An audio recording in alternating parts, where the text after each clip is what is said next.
All right, guys, here we are, video 4, grappling for law enforcement. I put out a short video yesterday showing you where my favorite takedown developed. We're going to go over that. First, I just wanted to go over something that I see a lot, and I don't like it, so that's why I'm just trying to educate people. I mean, if you want to do it, we're all big boys and big girls, you can do whatever you want, but just my personal preference. I see a lot of officers working on the road. These tack vests are incredible. They give us a lot of space to put our gear. You know, if you have med kits, tourniquets, you can put a lot of stuff there, tasers. The problem with these is you see a lot of officers walking around and they got their hands inside, they got their thumbs holding, they're holding up here. So it's not awesome. It's not a good idea because, you know, you're trapping yourself. So if we're gonna do an FI stance and we're here, we're you know, our body's bladed, we got our hands up to use them as deflectors, why would we have our hands trapped in our vest? Because all it takes is for me to hold the vest, and now I can strike, I can do stuff, and our natural reaction is to you know, to get ready for a blow, to get ready to absorb a blow. So now we're trapping ourselves even more in these vests, and it just spells trouble. So, you know, just keep that in mind. Everything that I'm trying to just educate you guys on is just something for you to think about. You know, if you want to use it, great. If you don't want to use it, that's fine too. But, you know, that's one thing that drives me nuts, and I see it. And, you know, it's a good thing that, you know, like me, Fred, again, we're here at Fred Mancayo and Mancayo Brothers Jiu-Jitsu. We have our training partners here. We just finished a tough training session. So it's a good thing that the people that actually train usually aren't the bad guys. Because, you know, for me, training for as long as I have and for everything like that, when I look at somebody, I'm thinking about how many ways I can kill this person, how many ways I could choke them, how many ways I could throw them, what would I do in this situation, that situation. So when I see these vests, I just see handles all over the place. So if I really wanted to grab them, I can, you know, we got these straps in the back to carry bodies. You know, if Fred's hurt. But man, if I really wanted to be a bad guy and I just want to use the strap, it's you got to be aware of that. I'm just trying to bring some awareness.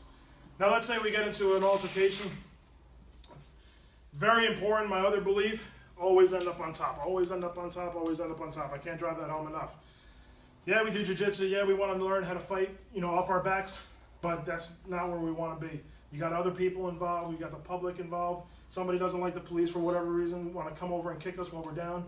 It's not a good idea. If we can stay on top, just get on the back. If we can stay on top, we can get a knee on the belly. Now I can look and I can, you know, have 360 awareness and make sure that there's nobody else coming towards us. All right?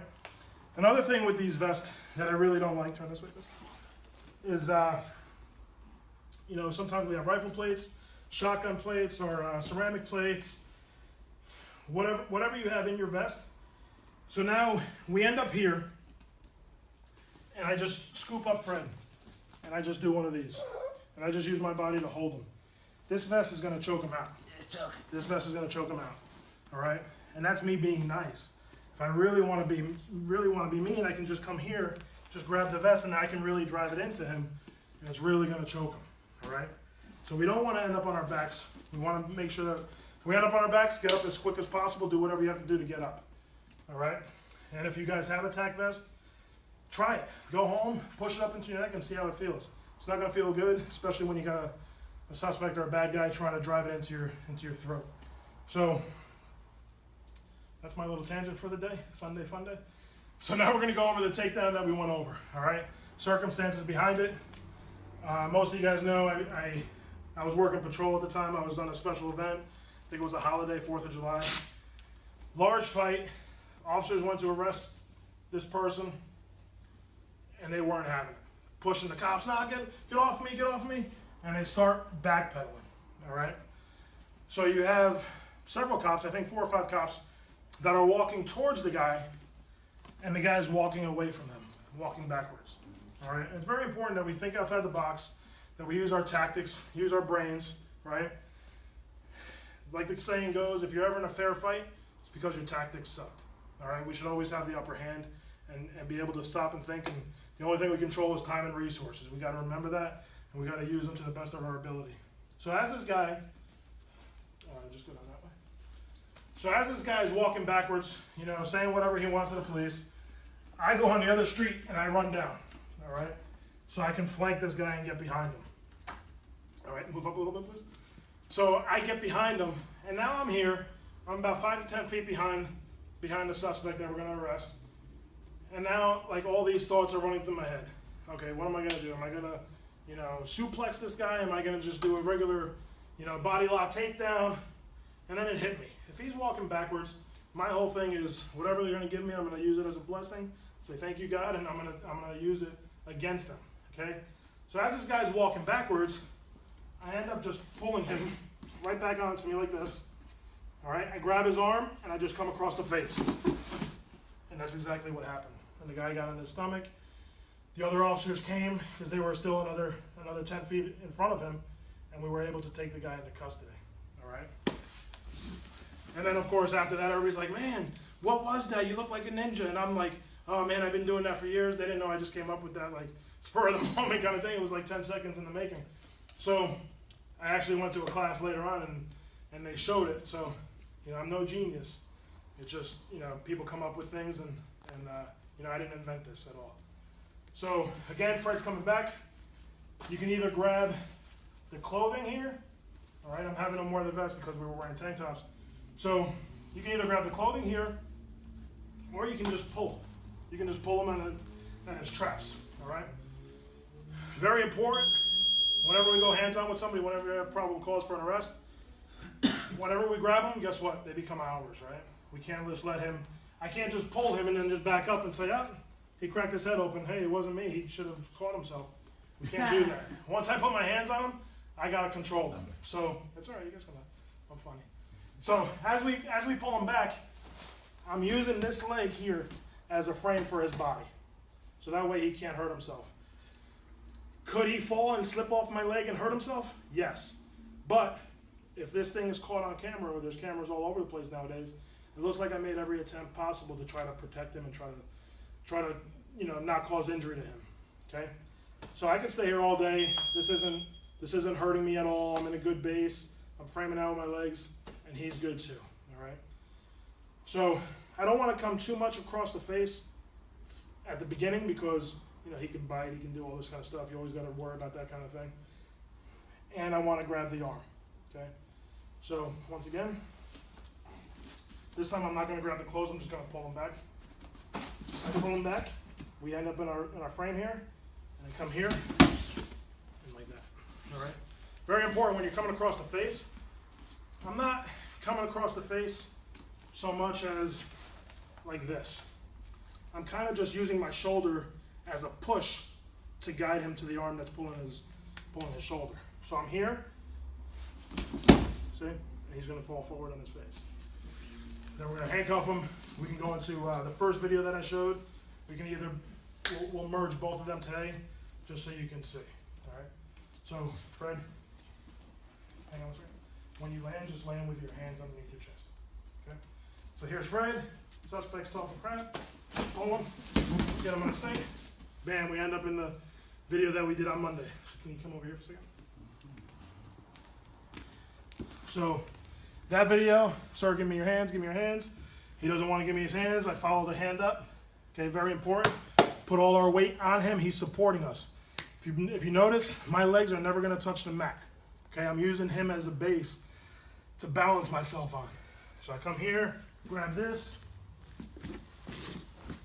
I get the hand out. You can hear him breathing. I like that. This comes into the back pocket. I can come here and I can trap his elbow. Yeah, I'm trapped. So he can't come out. Okay. Hopefully you work in an agency where you have backup close by. I can always handcuff him. I can stay here. Watch out for other people that might come and try to, you know, separate us and get him out of here. So we can always watch that. Hopefully I have backup. I can get one handcuff on. Like I said, there's no rush. We're in this position. We have the upper hand at this point. You can handcuff him. You can give the handcuff to the backup. Say, here, hold this, don't let it go. And then we can focus on his other hand. Okay? So come over here, please. So again, my body is on Fred the whole time. Legs are never touching the mat. Escape the hand. And I just come back here. Okay? Sorry, we just finished training. I'm still sweating. So here, we can get the arrest. All right? So one more time without that part, just the initial takedown. We'll do it in full speed. So Fred's talking. That might happen too. Super sweaty. One more time.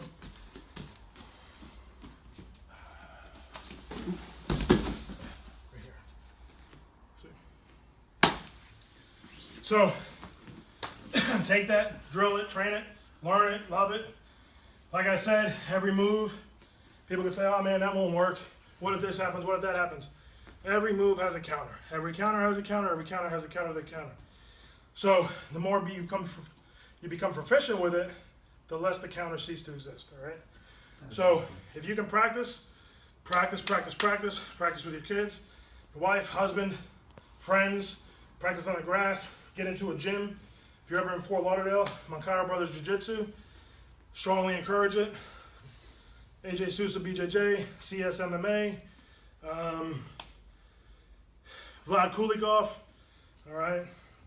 One more thing, I'll give him a shout out real quick. So let's say we're in this position, and just for awareness. Fred's a police officer, I'm a bad guy. He comes to take me down, doing some elementary takedown. Man, if I just grab his gun belt, we have a lot of stuff on our gun belts. All right, forget the gun. A lot of people aren't going to be able to defeat the triple retention holsters. But if I grab this belt here with everything, the Georgian grip, the Russian belt grip, get Vlad Kulikov's video, budovideos.com. If I grab this guy here and I just pull, I can just grab this officer and pull him to the ground. That's me being nice. If I want to be mean, I can grab here, and now I'm here, all right? So very important, good base, good positional awareness. You got to get behind, you got to do all these things. We're going to cover that in future videos, but I just wanted to give Vlad a shout out. So guys, drill, train. We want to make sure we go home safe to our families. We want to make sure we use the reasonable amount of force necessary so that we can go home and we don't have to get a medical clearance. So hope you enjoy the videos. Like them, share them. If you have any comments or concerns, put them in the video on the links or message me and we'll go over it. Thanks, Fred, for helping me out again. Let me use your gym. See you guys. Stay safe.